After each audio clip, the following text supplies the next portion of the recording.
Alô, meus amores, um grande abraço. Mais uma vez já estamos de volta e novidades. Notícia oficial do Senado, mais 3 benefícios, inclusive está sendo analisado sobre a questão da volta dos R$600.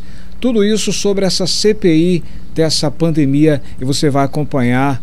No final de toda essa história, a população poderá ser beneficiada com esses 3 benefícios. Pois é, o Supremo Tribunal Federal confirma liminar que mandou instalar a CPI da Covid. Estamos acompanhando e essa CPI da pandemia no Senado amplia a pressão sobre o governo federal e aí fica gerando uma crise em 5 pontos, em 5 situações. É o seguinte: a abertura de uma CPI no Senado Federal coloca o presidente Jair Bolsonaro numa trilha de incertezas. Uma investigação nesses moldes sobre a já criticada atuação do governo federal na pandemia expõe o Planalto a uma situação de extrema fragilidade. Dependendo do curso das decisões tomadas pela comissão, as conclusões podem ser encaminhadas ao Ministério Público para que promova a responsabilidade civil ou criminal. Além disso, o presidente da Câmara, o Arthur Lira, já passou um recado claro durante um discurso em plenário no fim de março. A paciência do Congresso com a condução do governo no momento mais grave da pandemia está se esgotando. Horas após participar de reunião no Palácio da Alvorada, Lira fez uma referência indireta a um processo de impeachment. As palavras do presidente da Câmara: tudo tem limite, segundo o Arthur Lira, que muita gente inclusive acha que isso foi uma pressão, e uma pressão muito dada aí ao presidente Jair Bolsonaro sobre esse processo de impeachment. Só para você ter ideia, são mais de 50 processos de impeachment que estão rolando nesse momento. E aí, haja pressão, haja pressão. Bem, a tensão com a classe dos empresários continua. Para você ter ideia, praticamente toda semana há uma ameaça de uma grande demissão em massa de grandes empresas do ramo varejista. Por que estão ameaçando? Porque a demora do bem, que é aquele benefício emergencial onde há redução salarial de 25%, 50% e 70% dos trabalhadores.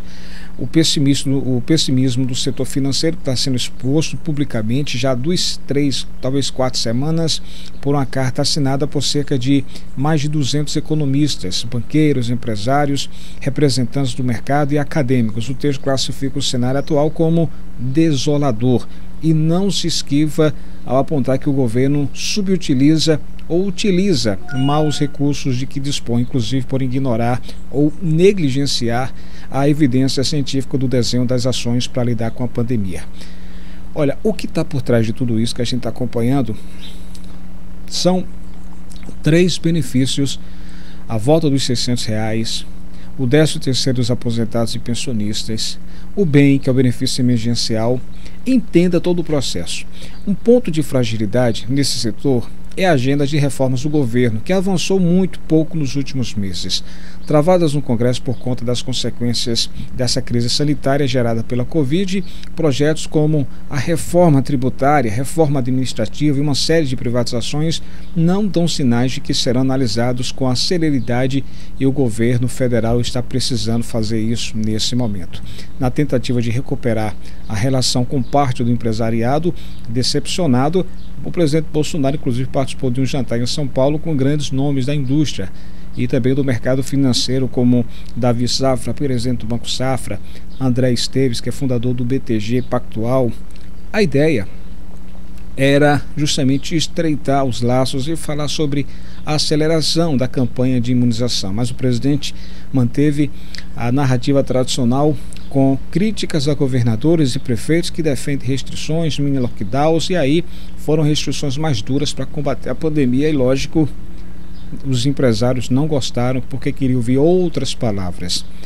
E a popularidade do presidente está caindo, do governo também. E agora com a ameaça do ex-presidente Jair Bolsonaro, que tudo indica que será candidato, chegando perto da marca de 350 mil brasileiros mortos pela Covid-19. A última pesquisa mostra que 54% da população avaliam como ruim ou péssima a atuação presidencial na crise sanitária. A avaliação negativa sobre a postura do governo enfrentando a Covid-19 deu um salto de 6 pontos percentuais em 2 meses e o índice era de 48% em janeiro, ou seja, está aumentando a queda de popularidade ainda mais sobre a atuação do governo federal. Alex, mas por trás de tudo isso tem uma notícia quente, uma notícia urgente que a gente pode falar. Para você ter ideia, por exemplo, a cesta básica subiu 27% em um ano em São Paulo e o auxílio emergencial caiu mais do dobro, 58%. Então, como é que se explica isso? Se o número de infectados aumenta, desemprego aumenta, em vez de ajudar com o auxílio, diminui os valores do auxílio. Bem, enquanto o auxílio emergencial pago pelo governo federal na pandemia da Covid-19 teve queda de quase 60% entre 2020 e 2021, o valor da cesta básica simplesmente disparou. Só para você ter ideia, 27% subiu essa cesta básica, que é referente aí no estado de São Paulo, entre março do ano passado e desse ano, segundo pesquisa da Fundação Procon de São Paulo, que foi feita em parceria com o Diese. O preço médio da cesta, com 39 itens, que em março de 2020 era em torno de R$ 798, subiu para R$ 1.013 no dia, divulgou o Procon. E aí, aqui, o que a gente vem acompanhando é que a situação está ficando pior a cada momento. Inclusive, 9 partidos lançam apelo por um basta ao governo criminoso do presidente Bolsonaro. E aí muita gente vem falando, né, vários partidos, várias siglas se comprometem a organizar um ato político nacional em defesa da vacina, do auxílio emergencial e também do impeachment do presidente Jair Bolsonaro. Sobre tudo isso, presidentes e líderes no Congresso Nacional de 9 partidos de oposição ao governo do presidente se reuniram com o objetivo de unificar as ações em meio ao dramático avanço da Covid-19. Entre os pontos que estão sendo abordados estão a defesa dos trabalhos da CPI da pandemia, a retomada do auxílio emergencial de R$ 600, que a cada dia é consenso entre os parlamentares, ou seja, que deve voltar aos R$ 600, e também a intensificação das ações pelo processo de impeachment contra o presidente Jair Bolsonaro. A reunião, inclusive, foi bem importante, a gente saiu dela com algumas prioridades. A primeira delas é a CPI do genocídio, ou a CPI da Covid, como queiram chamar, disse o presidente do PSOL, Juliano Medeiros, em entrevista aí à imprensa. E segue, né? Segue a pressão. Bem, sobre os benefícios que está por trás de tudo isso, né? A antecipação do 13º dos aposentados e pensionistas.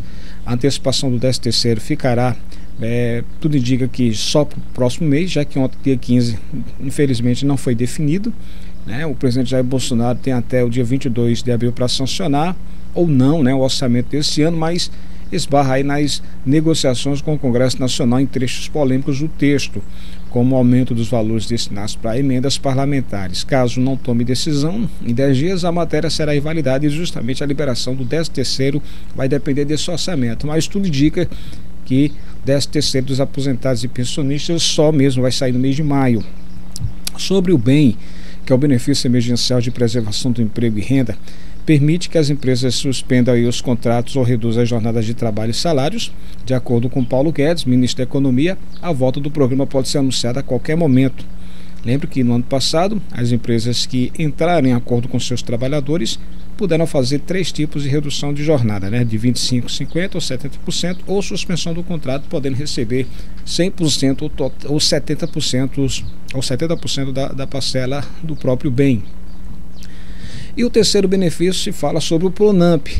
No caso do Pronamp, o governo federal encaminhou ao Congresso um projeto de lei para dar início ao Programa Nacional de Apoio às Microempresas e Empresas de Pequeno Porte, que é o Pronamp.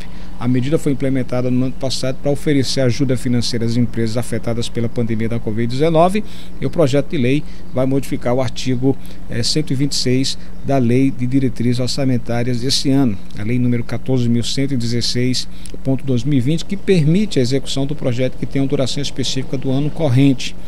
Aí, na verdade, a medida não cria despesas diretamente e também não afasta as regras fiscais que limitam e condicionam os gastos políticos como a lei de responsabilidade fiscal e do teto de gastos. Resumo de história: toda essa pressão que está sendo dada em cima do presidente Jair Bolsonaro, em cima do governo federal, 3 benefícios justamente devem ser já liberados agora no início do mês de maio.